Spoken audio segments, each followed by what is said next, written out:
जय श्री राम दोस्तों। देखिए 14 जून को एक टिकट कटिए द्वारा राम मंदिर ट्रस्ट पर सवाल खड़े करना, उसके ज़मीन के विवादों का अफवाह फैलाना, उसके बाद 15 जून को एक मुस्लिम बुजुर्ग की पिटाई को एक धर्म विशेष के तौर पर पेश करना, हिंदू और मुस्लिम समाज के साथ जोड़ करके एक जय श्री राम के नारे के साथ जोड़ करके एक प्रोपेगेंडा चलाने की कोशिश। उसके बाद 16 जून को गाय का सीरम की अफवाह फैला देना वैक्सीन में, जिसके बाद सरकार को प्रेस कॉन्फ्रेंस करना पड़ा कि इस तरह की कोई भी बात नहीं है, गवर्नमेंट को खुद आना पड़ा।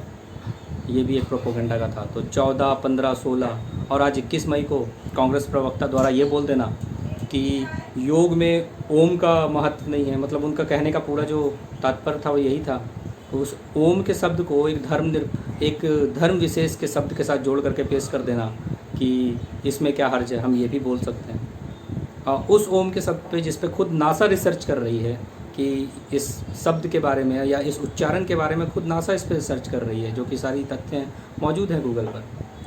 समझना पड़ेगा, ये सारी समीकरण को समझना पड़ेगा कि ये कैसे काम करता है। ये जो इनका प्रोपोगेंडाज है वो कैसे हिंदू धर्म को टारगेट करता है, कैसे हिंदू धर्म को टारगेट करके ये अपनी राजनीतिक रोटियां सेकने की कोशिश करते हैं। ये सारा समझना पड़ेगा आपको।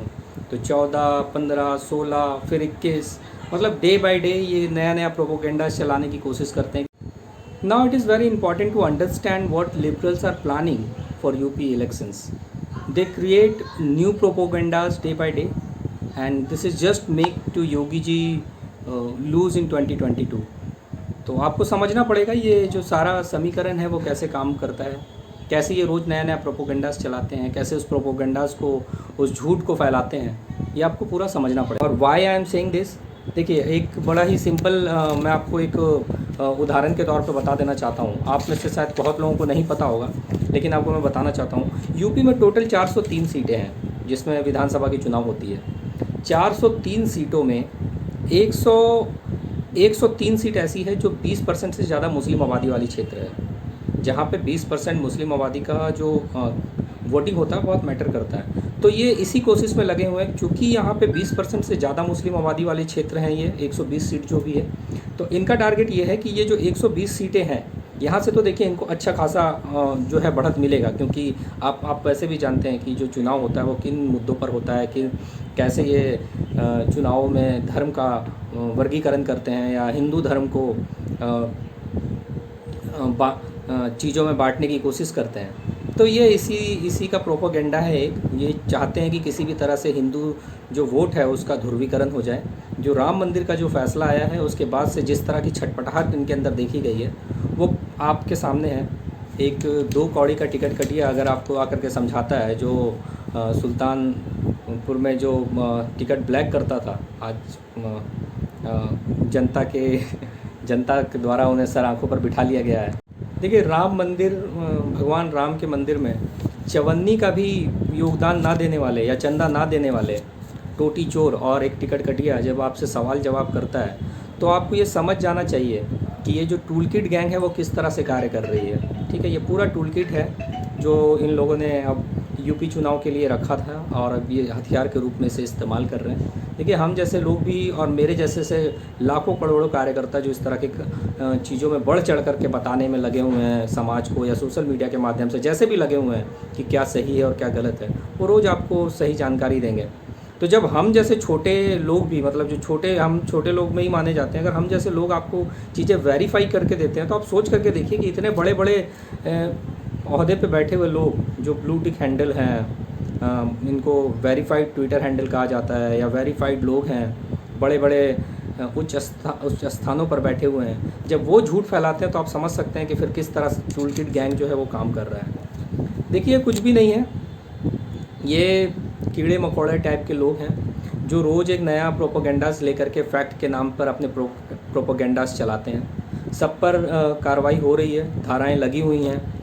देखिए जो लोग चंपत राय जी को नहीं जानते हैं, मैं समझता हूँ कि उनको उनके बारे में पढ़ना चाहिए।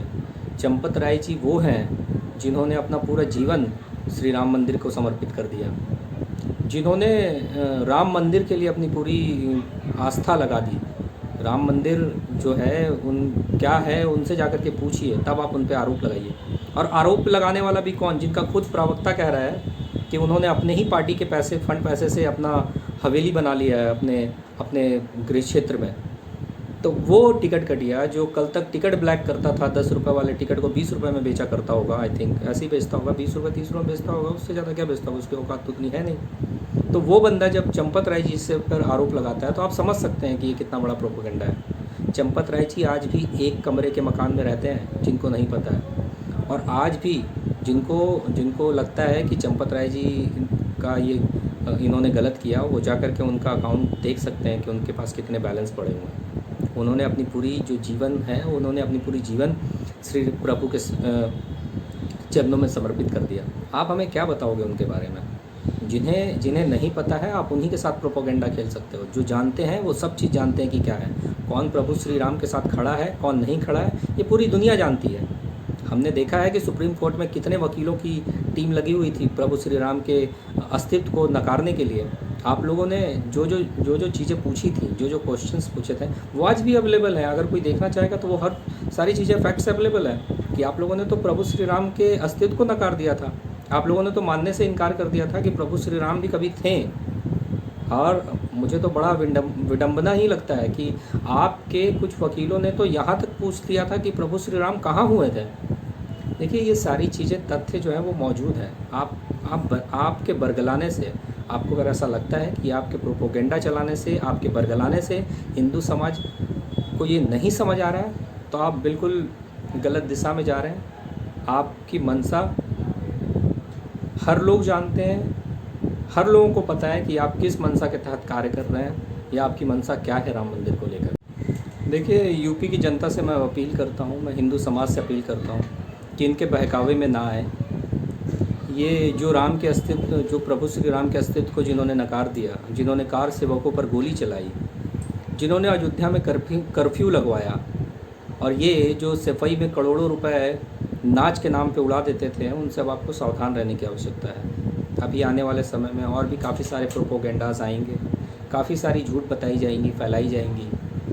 उन्हीं सब में से एक झूठ था योगी जी का नरेंद्र मोदी जी के साथ नहीं बन रहा है, ये हो रहा है, वो हो रहा है।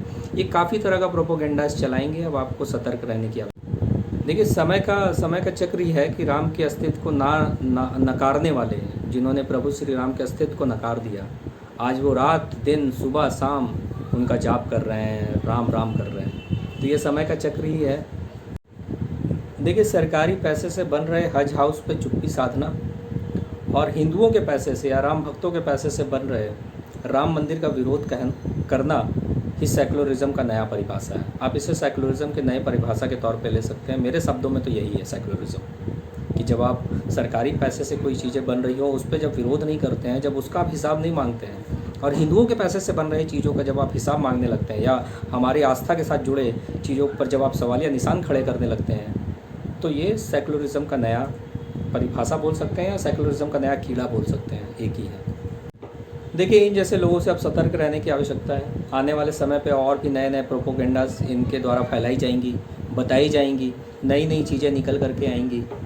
तो बस यही कहना चाहूँगा कि इनके प्रोपोगेंडा से अब सावधान रहने की आवश्यकता है हर समाज को, क्योंकि इनका तो काम है भाई झूठ बोलना, फिर माफ़ी मांग लेना। झूठ ये पूरे खुले तौर पर पूरा प्रेस कॉन्फ्रेंस करके बोलते हैं, और माफ़ी चुपके से जाकर के कहीं भी मांग लेते हैं। जब इन पर मानहानि का केस होता है तो ये चुपके से जाकर के माफ़ी मांग लेते हैं। इनका तो इतिहास रहा है। आप इनके मालिकों को देख लीजिए, दिल्ली के मुख्यमंत्री को देख लीजिए, कितने लोगों पर झूठा आरोप लगाया, कितने मंत्रियों पर झूठा आरोप लगाया, और जाके चुपके से माफ़ी मांग लिया, लिखित में माफ़ी मांगा।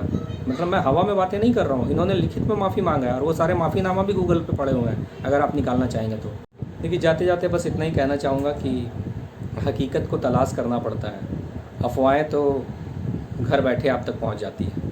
अपना ख्याल रखिए, अच्छे से रहिए, सतर्क रहिए। जय श्री राम।